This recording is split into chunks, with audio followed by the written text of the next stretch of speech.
안녕하십니까 믿음의 형제자매 여러분. 오늘은 흔들림이 온다 라는 제목으로 여러분께 말씀을 드리고자 합니다. 이 말세에 하나님께서 알곡과 가라지를 구별해 내시기 위해서 교회 안에 흔들림을 허락하십니다. 이 초기문집이라고 하는 책의 269페이지에 보면은요, 흔들림은 참된 증인의 권면으로 말미암아 이르러 온다 라고 기록되어 있습니다. 여러분께서 여기에서 이 참된 증인이라고 하는 요 단어에 집중하시기를 바랍니다. 계시록에 보면은요, 참된 증인은 바로 예수 그리스도다라고 소개하고 있습니다. 거기에 보면 충성되고 참된 증인이신 예수께서 가라사대라고 기록되어 있습니다. 알곡과 가라지를 가려내는 흔들림은 바로 예수님의 말씀으로 말미암아 초래될 것입니다. 자, 그러면 일단 저희가 심판에 대해서 잠깐 보겠습니다. 심판을 받게 되는 피고, 다시 말해서 죄인이죠. 이 피고는 누구인가?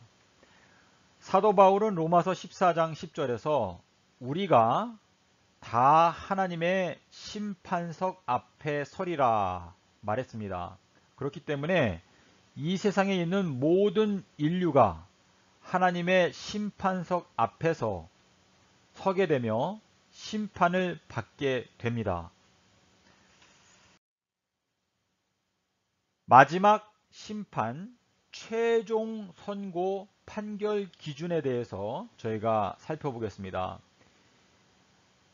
나를 저버리고 내 말을 받지 아니하는 자들을 심판할 이가 있으니 곧 내가 한 말이, 예수님이 하신 그 말씀이 마지막 날에 저를 심판하리라. 요한복음 12장 48절에 적혀 있는데요. 이 말씀은 예수님의 입에서 나온 말씀, 그 말씀이 최종 심판 판결 기준이라는 것을 예수님께서 직접 말씀하신 것입니다. 그래서 저희가 성경을 볼 때에 성경 속에서 예수께서 가라사대, 요 내용이 바로 모든 인간을 결정하는 최종 판결 기준이 된다는 것을 예수님께서 직접 밝히신 것입니다. 자, 그러면 예수님께서 이 세상에 계실 때 하신 말씀들의 그 출처가 무엇인지 살펴보겠습니다. 예수님께서 말씀하시기를 내가 스스로 말한 것이 아니고 아버지께서 내가 말할 것과 이를 것을 친히 지정하여 주셨으니 나는 그의 명령이 영생인 줄 아노라, 이렇게 말씀하셨는데요.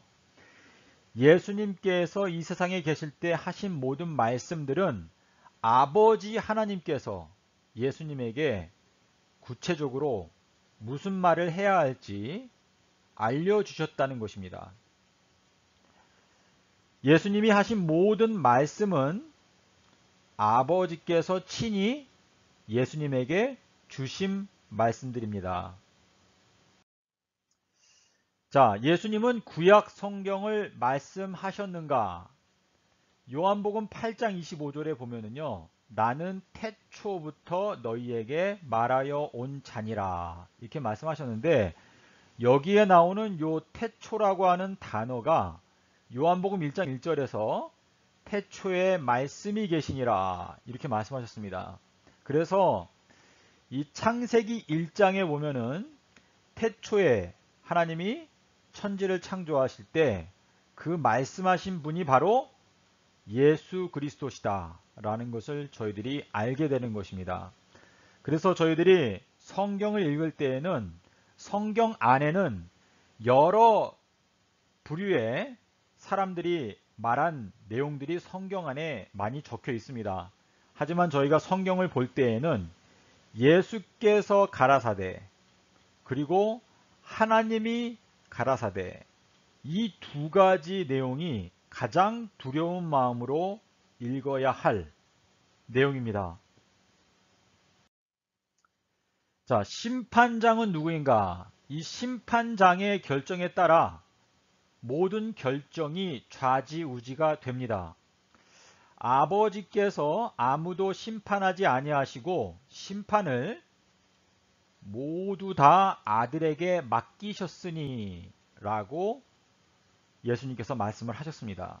그러므로 심판장은 예수님이시고 모든 인류의 영원한 운명을 결정하는 최고 권위가 바로 예수님에게 있다는 것을 저희들이 알게 되는 것입니다. 자, 누구를 우리가 가장 두려워해야 하는가? 몸은 죽여도 이 혼이라고 하는 것은 생명이라고 표현하면 가장 적당할 것 같은데요. 몸은 죽여도 혼은 능히 죽이지 못하는 자들을 두려워하지 말고 오직 혼과 몸을 능히 지옥에 멸하시는 자를 두려워하라 라고 마태복음 10장 28절에서 말씀을 하셨습니다. 자, 그래서 이 몸과 혼을 능히 지옥에 멸망시키기로 결정할 수 있는 심판장이신 예수님을 두려워하는 것이 가장 핵심적인 중요한 사항이라는 것을 말씀하셨습니다. 그래서 저희가 성경을 읽을 때 성경 속에서 가장 두려운 마음으로 읽어야 할 구절들은 바로 하나님이 가라사대 또 예수께서 가라사대입니다. 창조주, 이 예수님께서는 창조주이신데요. 이 창조주께서는 심판주이시고 최고의 권위를 갖고 계십니다. 자, 그럼 중간 요약을 한번 해보겠습니다. 흔들림이라고 하는 것은 참된 증인 되신 예수님의 말씀으로 말미암아 교회 안에 이르러 오게 됩니다. 이 흔들림에서 알곡으로 선택받기 위해서 예수께서 가라사대 그리고 하나님이 가라사대를 가장 두려운 마음으로 읽고 그 말씀을 음미하고 믿어야 합니다. 성경 속에서 선지자들이나 사도들이나 바울이 쓴 글들은 우리의 신앙을 위해서 중요한 양식이지만 우리의 영원한 운명을 결정하는 최종적인 기준은 아닙니다. 즉 하나님의 말씀이 최고의 권위를 갖고 있으며 그 외의 글들은 하나님의 말씀의 권위 아래서 판단되어져야 합니다. 자, 여기에 보면은 제가 하나님의 말씀과 그 외의 글들이라고 해서 도표를 만들었는데요. 자, 여기 보시면 기별의 주체라고 해서 하나님이 가라사대, 예수께서 가라사대, 여호와께서 가라사대 라고 하는 요 내용들은요. 최상의 유일한 권위입니다.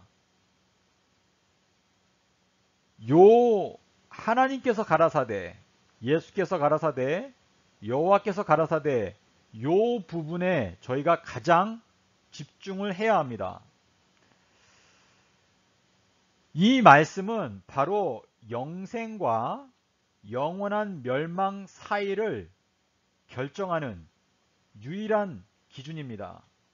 자, 그리고 두 번째로 성경 안에 보면 바울이 가로되, 베드로가 가로되, 야곱이 가로되, 요한이 가로되, 화인 여사가 가로되 여러 가지 주님의 종들이 전해준 기별들에 대해서 저희가 볼 때에 하나님의 성령에 감동하여 기록한 글들이 맞습니다. 하지만 글의 내용에 사적인 견해가 첨가되었는지 하나님의 말씀에 비추어서 판단해야 합니다. 이 내용들은요, 하나님의 뜻을 더 잘 이해할 수 있도록 돕는 기능의 증언들입니다. 하지만 이 내용들은 이 하나님이 가라사대, 예수께서 가라사대, 여호와께서 가라사대 하신 그 말씀들에 비추어서 판단을 받아야 합니다. 이 내용들은 하나님의 말씀으로 판단을 받아야 합니다. 자, 여기에서 제가 바울의 글들 중에서 사적인 견해, 바울이 자기가 스스로 개인적으로 생각했던 그 사적인 견해에 대해서 제가 간단하게 예를 들어보겠습니다. 사도 바울이 말하기를 내 생각에는, 사도 바울이 여기에서 예수께서 나에게 말씀하시기를 이렇게 말하지 않았습니다. 사도 바울이 말하기를 내 생각에는 이것이 좋으니 곧 임박한 환난을 인하여 사람이 그냥 지내는 것이 좋으니라. 이 말씀은 이제 말세가 거의 다 됐고 예수님께서 금방 오시기 때문에 너희들이 결혼하지 말고 그냥 혼자 지내는 것이 더 좋다라고 이 고린도전서 7장 26절에서 권면을 했는데요. 사도 바울은 예수님의 재림이 자기 생전에 있을 줄로 이 당시에 그렇게 착각을 했던 것입니다. 그래서 사도 바울은 예수님께서 이제 20, 30년 안에는 예수님께서 금방 재림하시는데 너희가 결혼하면은 주님의 사업을 열심히 할 수 없으니까 나처럼 그냥 혼자 결혼하지 말고 지내는 것이 좋다. 이렇게 말을 했는데 이것은 바울의 이 사적인 견해였습니다. 이것은 예수님께서 바울에게 전하라고 준 기별이 아니었습니다. 바울이 스스로 생각할 때 하나님의 영광을 위해서라면 예수님께서 금방 재림하시기 때문에 결혼하지 않고 그냥 혼자 지내는 것이 좋다라고 하는 견해를 이 고린도 교회에 보내는 편지에서 기록한 건데 이것이 성경 안에 들어왔는데요. 이것은 하나님의 뜻이 아니고 바울의 이 사적인 견해였습니다. 자, 여기 두 번째 보겠습니다. 여기 보면 우리 살아남은 자들도 저희들과 함께 구름 속으로 끌어올려 공중에서 주를 영접하게 하시리니, 여기에서 사도 바울이 우리라고 했는데요. 사도 바울은 자기가 이제 예수님이 금방 재림하시는데 그 재림하실 때 자기도 살아서 재림하실 때 구름 속으로 끌어올려 갈 것이라고 착각했던 것입니다. 이 데살로니가 전서는 바울이 쓴 편지서 중에서 가장 첫 번째, 그러니까 바울이 주님의 사업을 하던 초창기에 기록한 이 편지서인데요. 바울은 이때 본인이 살아서 승천하게 될 것이라고 마음 가운데 생각하고 있었던 것입니다. 요 고린도 전서도요, 요 데살로니가 전서를 쓰고 나서 그 다음에 이 고린도 전서를 썼는데, 그래서 요 고린도 전서도 역시 초창기에 사도 바울이 생각했던 바울의 이 착각이었습니다. 그래서 요 바울의 예를 제가 더 많이 들 수 있는데요. 이 사도 바울의 글이 우리의 신앙에 엄청난 도움과 또 깨달음을 주지만 이 바울의 글들 속에는 바울의 이 사적인 견해들이 들어있습니다. 그래서 이 사적인 견해들을 아까 제가 말씀드린 대로 예수께서 가라사대, 하나님이 가라사대, 여호와께서 가라사대, 이 말씀으로 이 바울의 견해들은 판단을 받아야 합니다. 이 바울의 글들은 우리의 영원한 운명을 결정하는 최종 기준이 아닙니다.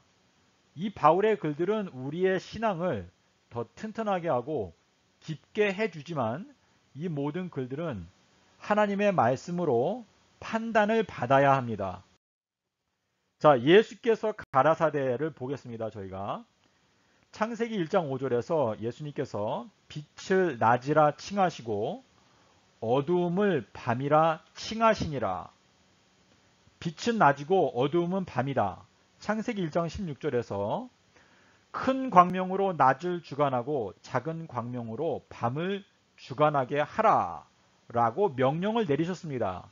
낮에는 태양이 뜨고 밤에는 달이 뜨도록 하라. 요한복음 11장 19절에서는 낮 시간이 총 12시간이 아니냐 예수님께서 이렇게 말씀하셨는데요. 낮에 다니고 밤에 다니지 말아라. 그래서 낮이 12시간, 밤이 12시간, 하루는 총 24시간이라는 것을 예수님께서 밝히신 것입니다. 예수께서 가라사대 요나가 물고기 뱃속에서 3일 밤낮 지낸 것처럼 인자도 땅 속에서 3일 밤낮을 지내리라. 이 마태복음 12장 40절에서 예수님께서 말씀하셨는데요.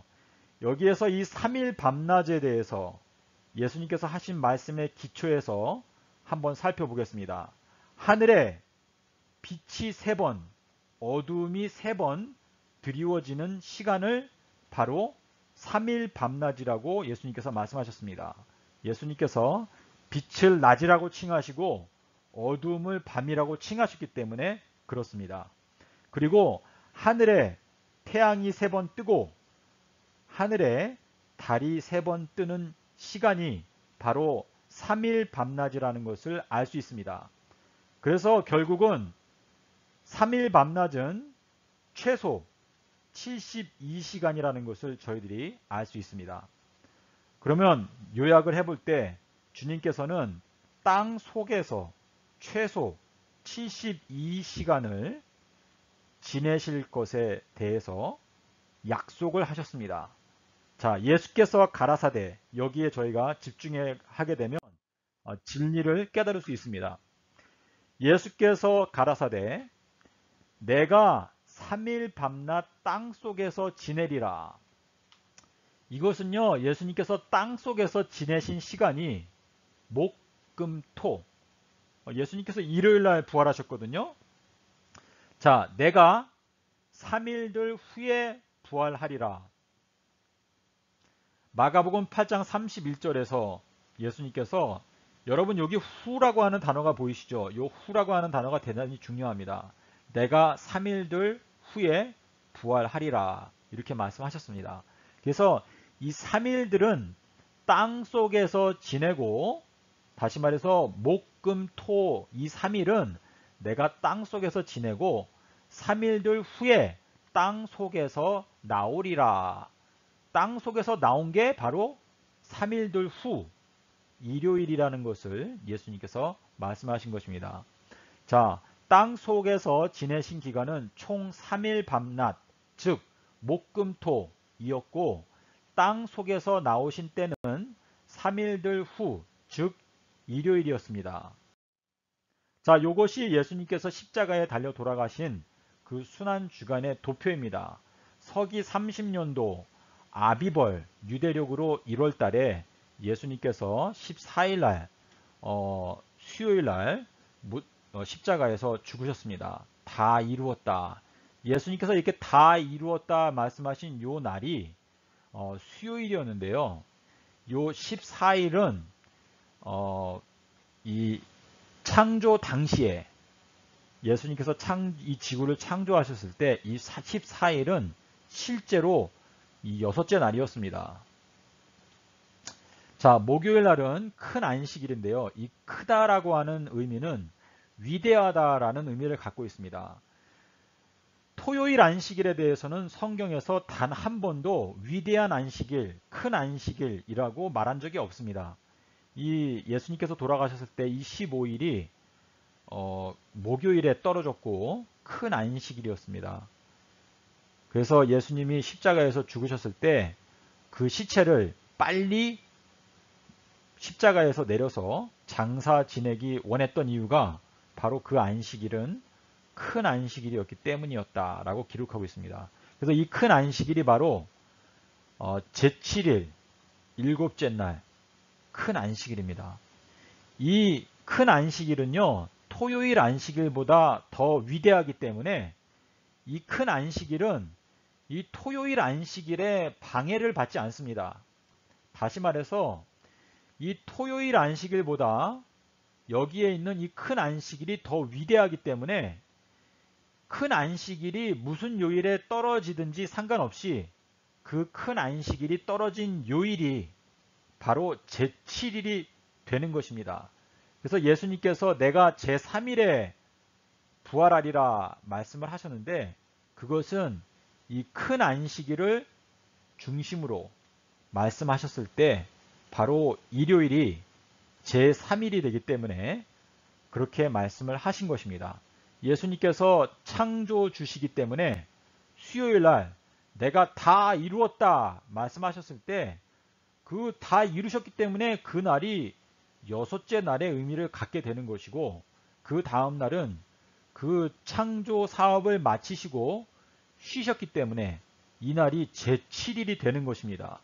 그리고 그 다음 날은 여인들이 향품을 구입했다라고 적혀 있습니다. 그리고 토요일 날에는 여기에 일주일이 다하여 가고라고 적혀 있고 또 여기 마태복음 28장 1절이고 여기도 마태복음 28장 1절인데요.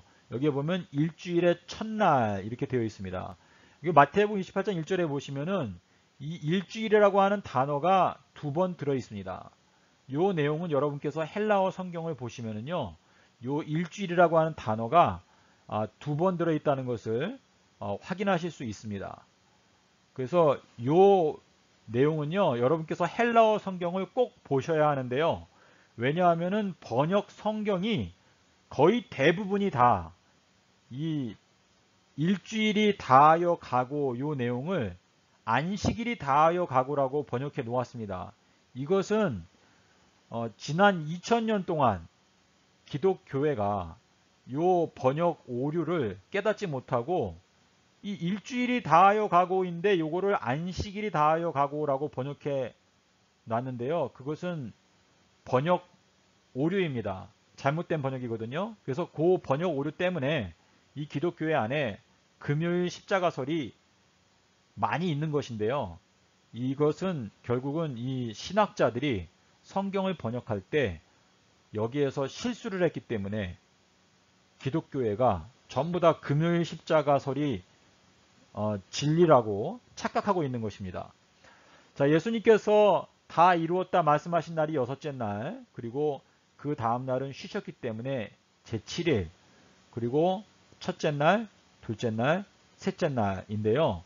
이 내용을 여러분께서 확실하게 알기 원하시면 민수기서 19장 그리고 12절을 보시면은요. 제3일과 제7일 사이의 관계를 여러분께서 이해하실 수 있는데 이 부분에 대해서 여러분께서 저한테 반론이 있으시면 저에게 연락을 주시거나 또는 여기 밑에 댓글을 달아주시면요. 제가 여러분에게 더 깊은 확신을 드리기 위해서 더 자세하게 설명드릴 수 있습니다. 자, 그리고 여기 기수를 볼까요? 이 기수에 보시면은요. 예수님께서 무덤 속에서 하루, 무덤 속에서 이틀, 무덤 속에서 3일 지내셨습니다. 그래서 내가 3일들 후에 부활하리라. 그래서 일요일은 바로 3일 후가 되는 것입니다. 자, 요거는 이제 안식일 교단에서 가르치는 교리에 있는 오류를 제가 여기에서 말씀을 드리고자 하는데요. 이 1844년도에 재림운동이 있었습니다. 요거는 이제 윌리엄 밀러에 의해서 있었던 재림운동 때 1844년도 봄에 2300년이 끝난다는 것을 윌리엄 밀러가 깨닫게 되었습니다. 그래서 이 1844년도 봄에 예수님께서 재림하신다라고 해서 재림운동을 했는데 요것이 성경적인 계산이었습니다. 요것이 성경적인 계산이었습니다. 그래서 요 봄에 예수님이 오실 것이라고 생각했는데 예수님은 오시지 않았죠. 하지만 그 계산은 성경적인 계산이었는데 이제 밀러주의자들이 재림 날짜를 또 한 번 잡게 되었습니다. 그것이 이 1844년 10월 22일인데요. 요 두 번째 재림 날짜로 잡은 거는요. 이거는 계산 자체가 2300년 8개월이기 때문에 이거는 비성경적인 계산입니다. 이거는 거짓된 해석입니다. 거짓된 계산. 이거는 엉터리입니다. 요 첫 번째 계산이 성경적인 계산인데요. 요 서기 30년도 십자가 사건의 근거가 바로 이 1844년도 봄 첫 실망 여기에 근거하고 있습니다. 예수님께서는 서기 30년도 6월절 수요일날 돌아가셨는데요. 이 주님께서는 수요일날 서기 30년도에 죽으시고 일요일에 부활을 하셨습니다. 자, 두 번째 실망이었던 1844년도 10월 22일에 대해서 보겠습니다. 요것이 안식일 교단에서 가르치는 교리인데 요거는 오류입니다. 하지만 제가 여러분께 그 이유에 대해서 설명을 드리겠습니다. 요것이 이제 두 번째 재림 날짜를 잡았던 이 실망인데요. 요것이 이제 밀러주의자들이 재림 날짜를 10월 22일로 잡으니까 이 봄에서 이 10월 22일로 재림 날짜를 옮기게 되니까 예언 기간이 8개월이 늘어나게 되었습니다. 8개월이. 그래서 2300년 8개월로 예언 기간이 늘어나게 된 것입니다. 그런데 밀러주의자들이 이 8개월을 없애버리기 위해서 어떤 꾀를 냈는가 하면은요. 이 시작하는 시점을 기원전 457년 이제 원래는 이 기원전 457년 봄이거든요. 에스라 7장 9절에 보시면은요. 니산월 1일이라고 해서 기원전 457년 봄입니다. 그런데 밀러주의자들이 요 8개월을 없애버리기 위해서 이 성경에 근거하지 않았는데 이 봄에서 가을로 옮겼습니다. 가을로. 성경적인 근거는 전혀 없는데 이 예언을 억지로 2300년으로 만들기 위해서 가을로 옮겼습니다. 하지만 그거는 비성경적이고 이 거짓된 해석의 기초에서 만들어진 것이 바로 서기 31년도 십자가설입니다. 하지만 이것은 거짓된 가르침인데요. 왜냐하면 서기 31년도는요. 6월절 양 잡는 날이 월요일입니다. 월요일. 그렇기 때문에 예수님께서 금요일날 돌아가셨다라고 이 안식일 교단에서 가르치는데 이 안식 교단이 가르치는 서기 31년도 금요일 십자가설은 모순된 가르침이죠. 왜냐하면 실제로 달력에 보면 6월절 양잡날이 월요일인데 서기 31년도에는 어떻게 안식일 교단에서는 서기 31년도 금요일날 예수님이 돌아가셨다라고 가르친다면 말이 안 되는 것이죠. 여러분께서 이 내용을 확인하기 원하시면은요.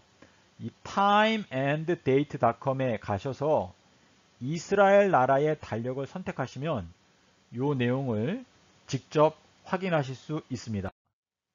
자, 제가 여기에 이 웹사이트 3개를 올려놨는데요.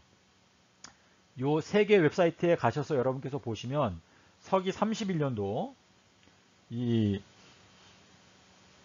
6월절 양 잡는 날이 바로 월요일이라는 것을 확인할 수 있습니다. 이 6월절 양 잡는 날은요. 니산월 14일인데 요 내용은 에스라 6장 19절 그리고 에스더 3장 7절을 보시면 요 니산월 14일이 바로 6월절 양 잡는 날이라는 것을 여러분께서 확인하실 수 있습니다. 서기 31년도 니산월 14일 이제 요 음력 요 니산월 14일은요. 월요일이고 보름달이 화요일날 떴습니다. 그렇기 때문에 서기 31년도에 6월절 양 잡는 날이 월요일이라는 것은 너무나 분명합니다. 결국 안식일 교단에서 가르치고 있는 이 서기 31년도 십자가설은 엉터리, 모순된 가르침이라는 것을 저희들이 알 수 있습니다. 자, 요것이 이제 서기 31년도 달력인데요. 제가 여기 캡처를 해왔는데 여기 보면은 서기 31년도라고 보이시죠? 그리고 이스라엘 나라라고 적혀 있습니다. 여기 보시면은 니산월 14일이라고 제가 여기 보이시죠? 요 3월 26일인데요. 요 날이 바로 6월절 양 잡는 날인데 월요일입니다. 근데 재림교회는 요 날이 분명히 6월절 날이고 여기 보시면 보름달이 27일이라고 되어 있습니다. 보름달이. 요 날이 보름달인데 어떻게 예수님께서 금요일날 돌아가셨다고 가르치는지 이것이 바로 재림교회에서 가르치고 있는 서기 31년도 금요일 십자가설의 모순점, 허구성, 거짓된 가르침이라는 것을 알 수 있습니다. 자, 요거는 이제 예수님께서 실제로 달려 돌아가셨던 서기 30년도 달력입니다. 서기 30년도에는 니산월 14일이 여러분께서 보시는 대로 이 수요일에 있었습니다. 예수님께서 수요일 날 돌아가시고 무덤 속에서 하루, 이틀, 그리고 3일 계시고 3일들 후에 일요일 날 부활을 하셨습니다. 자, 요거는 이제 에스겔이 여러분께서 에스겔 1장을 보시면은요. 에스겔이 계시를 통해서 하나님의 보좌, 지성소를 봤습니다. 근데 에스겔 1장 1절에 보시면 에스겔이 지성소를 본 날이 30년 4월 5일이다 라고 적혀 있습니다. 자, 이 30년 4월 5일이 도대체 어디에 근거해서 어떤 기준으로 30년 4월 5일인지는 에스겔 1장 1절에 밝히고 있지 않습니다. 하지만 하나님의 영께서 우리에게 무엇인가 전달하고자 하시는 기별이 있기 때문에 이 30년 4월 5일이라고 하는 요 표현을 기록해 놓으신 것인데 에스겔 1장 1절에 30년 4월 5일에 계시를 통해서 에스겔이 지성소를 보았습니다. 자, 지성소를 본 날은요. 30년 4월 5일인데 예수님께서 십자가에 달려 돌아가신 날이 바로 30년 4월 5일입니다. 자, 여러분 방금 전에 제가 뒤로 돌아갈 수가 없는데요. 제가 보여드린 달력을 확인하시면 되겠습니다. 예수님께서 30년 4월 5일날 수요일날 실제로 십자가에서 돌아가셨습니다. 자, 성소 휘장이 찢어져서 지성소가 모두에게 보인 날이 바로 30년 4월 5일 수요일이었습니다. 하나님의 가장 깊은 사랑이 온 우주에 드러난 날이 바로 30년 4월 5일이었습니다. 하나님의 가장 거룩하신 성품이 나타난 날이 바로 십자가의 사건이었습니다. 휘장은 곧 예수님의 육체를 말합니다.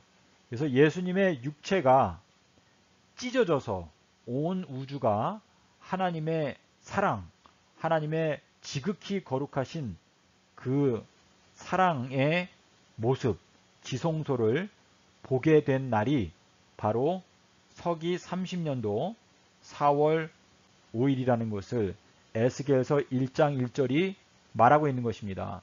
제가 여러분께 드린 이 설명에 대해서는요.